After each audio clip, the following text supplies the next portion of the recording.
Magandang araw sa inyo mga kasama nation. Alam ko marami nagtatanong nito. Pag nag-delete ba kayo ng video, mababaliwala din yung mga star na isinend sa inyo? Pues yan po ang ating talakayan ngayong araw na ito. Pero bago tayo magpatuloy, huwag niyo pong kalimutang mag-follow sa ating Facebook page Kasama Vlog 507 at tuturuan ko kayo ng iba't ibang kaalaman, tips at impormasyon na ihahatid ko sa inyo. Kaya like and share na.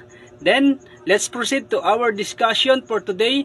Kung ang video mo po ay didelete, mawawala rin po ba ang inyong mga star? Okay, ito po.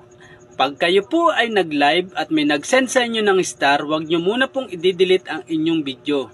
Palipasin nyo muna po ng 24 hours or mas maigi 2 days bago nyo i-delete. Dahil pag nag-send sa inyo ng star, 24 hours process po yan para sa inyo, ilagay sa inyong mga revenue.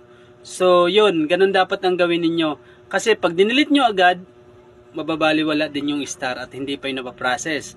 So gawin nyo 24 hours to 2 days ninyo bago i-delete. Yung mga video ninyo na dati na may star, okay na yun. Pasok na po yun sa inyo. Okay, sana may natulong tayo ngayong araw na ito. Muli, Teacher Dindo, Teacher on the line, nagbibigay sa inyo ng mga kaalaman, impormasyon, inspirasyon na para sa inyo.